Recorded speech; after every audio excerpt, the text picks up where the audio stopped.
और रिद्धिमान साहा को एक पत्रकार से मिली धमकी पर अब बीसीसीआई एक्शन में आ चुका है। बीसीसीआई के कोषाध्यक्ष अरुण धूमल ने कहा है कि बोर्ड रिद्धिमान साहा के साथ हुई इस पूरी घटना के बारे में जानकारी लेगा। इसके साथ ही एक मीडिया रिपोर्ट में यह भी सामने आया है कि साहा अगर लिखित शिकायत करते हैं तो संबंधित पत्रकार पर बीसीसीआई लीगल एक्शन ले सकता है। अरुण धूमल ने कहा कि हम रिद्धिमान से उनके ट्वीट के बारे में बातचीत करेंगे और जानेंगे कि आखिर पूरा मामला क्या है। हम ये जानना चाहेंगे कि क्या उन्हें धमकी दी गई थी। हम साहा से उनके ट्वीट और ट्वीट के बैकग्राउंड और संदर्भ को भी जानना चाहेंगे। इसके अलावा मैं और कुछ भी नहीं कह सकता। बोर्ड सचिव जय शाह रिद्धिमान से इस मामले में बात करेंगे। और इस दौरान आपको बताते चलें कि टीम इंडिया के विकेटकीपर बल्लेबाज रिद्धिमान साहा ने शनिवार को ट्विटर पर व्हाट्सएप के स्क्रीनशॉट शेयर किए थे। इनमें एक पत्रकार उन्हें धमकाता हुआ नजर आ रहा था। साहा को यह धमकी उस पत्रकार को कॉल बैक नहीं करने के कारण मिली थी। उन्होंने इस ट्वीट के बाद आकाश चोपड़ा, हरभजन सिंह से लेकर पूर्व कोच रवि शास्त्री तक उनके सपोर्ट में सब उतर आए थे।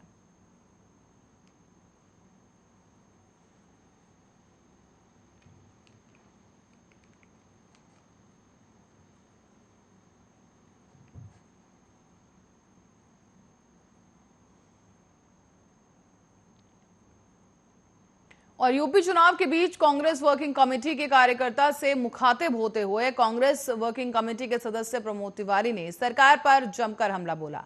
उन्होंने कहा कि हर आदमी को मुसीबत में अब्बा जान, अम्मी जान और भाईजान याद आते हैं।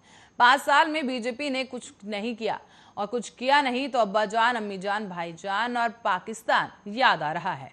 कारण साफ है कि ये महंगाई छुट्टा जानवर का जवाब नहीं दे सकते। ये बता नहीं सकते कि 5 साल इन्होंने क्या किया।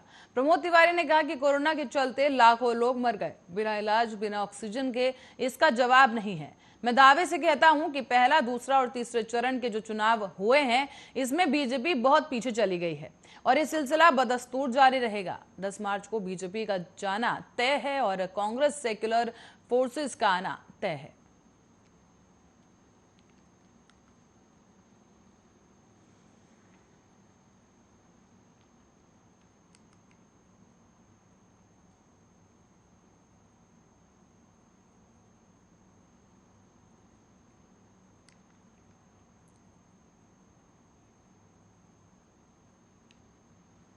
और यूपी के कौशाम्बी में सिराथू विधानसभा के बीजेपी और अपना दल गठबंधन प्रत्याशी केशव प्रसाद मौर्य के लिए केंद्रीय मंत्री अनुप्रिया पटेल ने एक जनसभा की।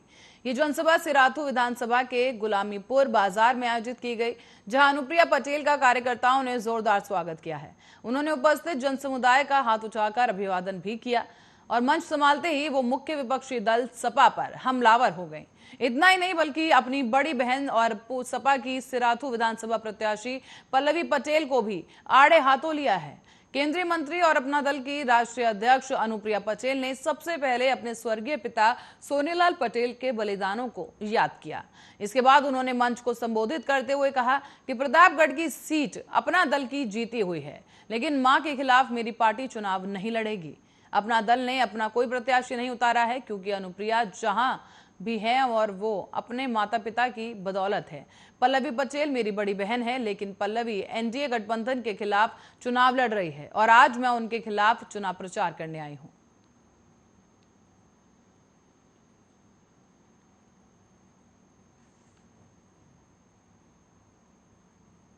और मुख्यमंत्री शिवराज सिंह चौहान ने कहा है कि दमोह जिले के कुंडलपुर और बंदकपुर में पवित्र क्षेत्र से बनाया जाएगा। यहां पर मांस, मदिरा जैसी वस्तुएं प्रतिबंधित रहेंगी। मुख्यमंत्री शिवराज सिंह चौहान ने और उनकी पत्नी साधना सिंह के साथ उन्होंने कुंडलपुर जैन धर्म के पंचकल्याणक महामहोत्सव में बड़े बाबा के दर्शन करने जब वो पहुंचे थे। यहां उन्होंने बड़े बाबा के दर्शन, पूजन अर्चन के बाद विद्यासागर जी महाराज का आशीर्वाद भी लिया। मुख्यमंत्री चौहान और उनकी पत्नी पंचकल्याणक महोत्सव में इंद्र और इंद्राणी के रूप में उपस्थित हुए, जहां मुख्यमंत्री ने कहा कि कुंडलपुर में बना बड़े बाबा का मंदिर अद्भुत है और ये एक ऐसा मंदिर है जिसे देखकर आंखें चकाचौंध हो जाती हैं। इस पवित्र धरती पर पूरी दुनिया से लोग आकर बड़े बाबा का दर्शन कर लाभ लेंगे और उन्होंने ये भी कहा कि यहाँ की पहाड़ियों पर वृक्षारोपण कर उन्हें हरा भरा बनाया जाएगा। उन्होंने विभागीय अधिकारियों को इसकी योजना तैयार करने के भी निर्देश दिए हैं।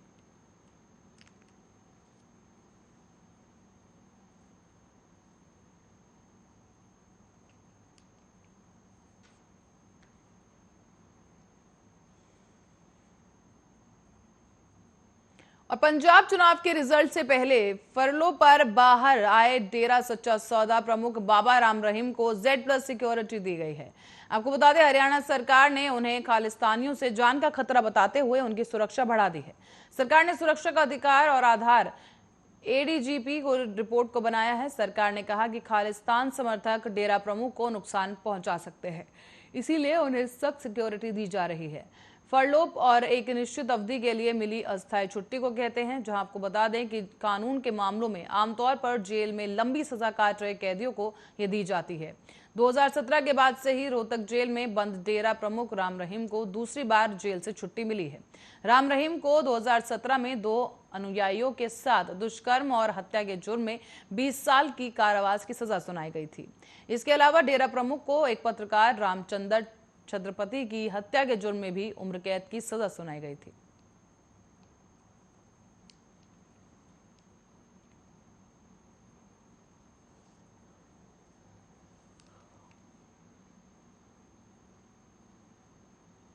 और देश में जानलेवा कोरोना वायरस महामारी के जो मामले सामने आ रहे हैं वो अब दिन पर दिन घटते जा रहे हैं, जिसे देखते हुए देश में पिछले 24 घंटे में कोरोना वायरस के 13,405 नए केसेस सामने आए हैं, जबकि 673 लोगों की इस दौरान मौत हो गई। कल 19,968 मामले दर्ज किए गए, यानी कल की तुलना में आज मामले घट गए हैं। देश में पिछले दिन 37,901 लोग ठीक भी हुए हैं। केंद्रीय स्वास्थ्य मंत्रालय की ओर से जारी किए गए आंकड़ों के मुताबिक देश में अब एक्टिव मामलों की संख्या घटकर 1,81,075 हो गई है। तो वहीं इस महामारी से जान गंवाने वालों की संख्या बढ़कर 5,12,344 हो गई है। आंकड़ों के मुताबिक अभी तक 4,21,58,010 लोग संक्रमण मुक्त हो चुके हैं।